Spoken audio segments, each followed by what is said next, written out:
Hello everybody, welcome back to computerhandle.com. So in this lecture we're going to start off with the preconditioned loops.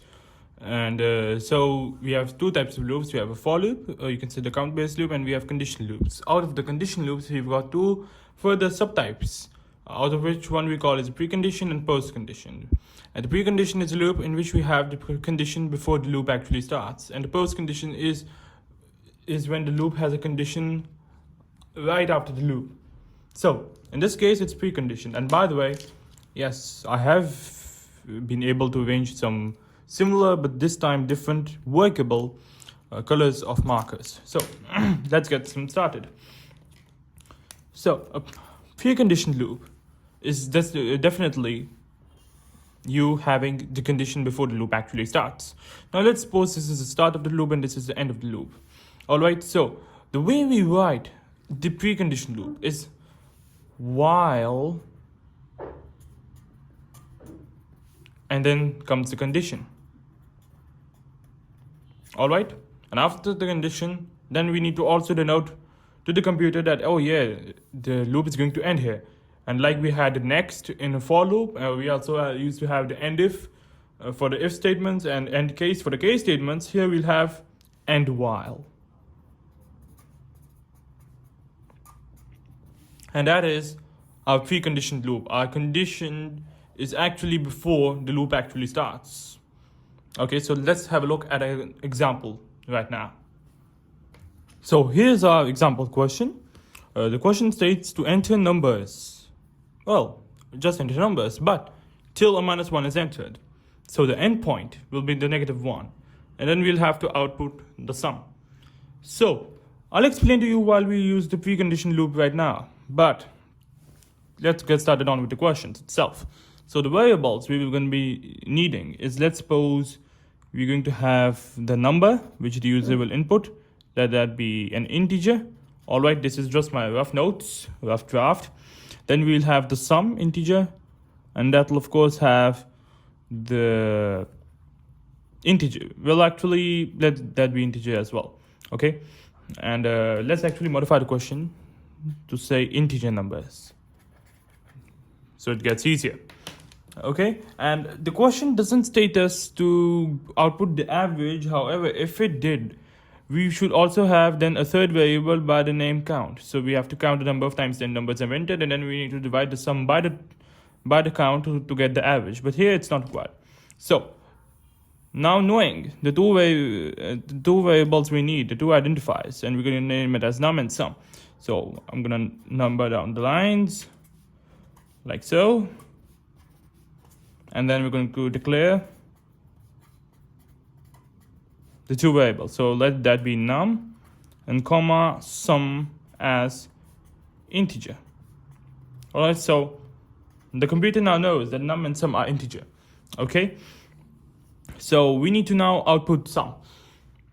And first of all, we need to enter numbers. So first of all, let's suppose that the user inputs any number. Okay, so what should we do to actually check, to actually check whether the number is -1 or not? So the condition we'll have will be more like, these are my rough notes. The condition we'll have will more likely be while num is not equals to -1. And this is one way we can write not equals to in pseudocode. We can also write not equals to in this way. All right, either way works fine. I'm going to stick to this way for now. All right, so let's insert the while loop now. But before we do that, we need to input the number for the first time.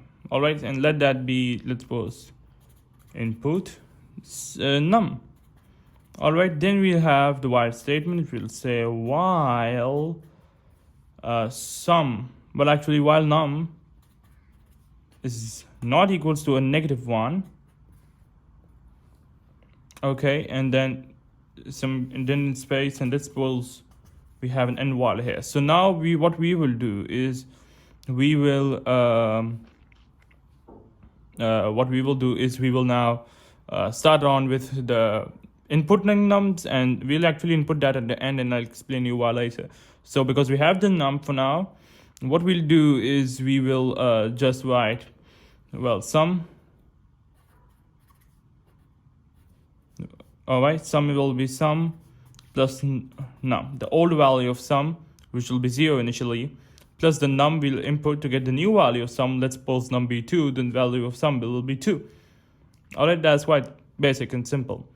All right, and then we'll input num again, like so. My apologies, I have to write input num. Yeah, like so. And then we'll have to close down the loop and while.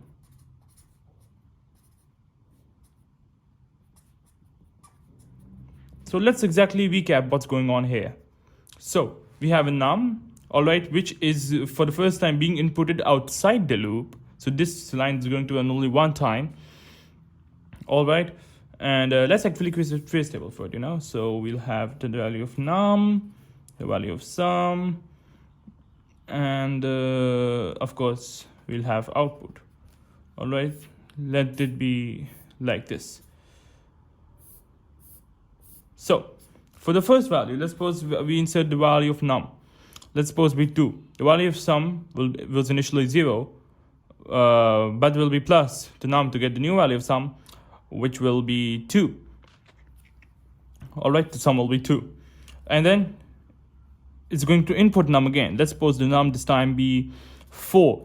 Now it will check that num is equal to -1. No, it's not. So it's going to continue this line number 4, and the new value of sum will be 6. All right, and then it's going to input num again. Let's suppose we enter 4 again. All right, and this time it's going to check. Now this line has been entered, run. So now it's going to come to end while it's going to check whether the value of num we've entered. The loop is repeating itself. So the value we've entered, number 4, is not equal to -1. Yes, the condition is true. We're going to proceed on again to get the sum value of 10. Now let's suppose we enter -1. All right, then it comes to end while, then it checks that the condition, is it now true? No, it's not. So while the condition was true back here, the loop kept on repeating. But when the condition became false, it will automatically exit the loop and proceed on downwards. So here the condition was true up till we entered -1. And once we've entered -1, it's going to ignore these 2 lines. Now it knows that the loop has to break. And then it's going to jump on directly here and say print sum. And our output will be 10 here. And that's how for loop works, a while loop works. And to repeat, the loop will keep on repeating till the condition will be true. Even if once the condition is declared false, it's not going to come back. It's going to skip these lines, and then it's going to proceed on down towards the rest of the code. And so that is basically the answer to this question. And let me once repeat, both of the ways it's acceptable to write this is an exclamation mark and equal to, and this is less than or greater than. So any one of the ways is okay to, write not equals to, but I prefer this way.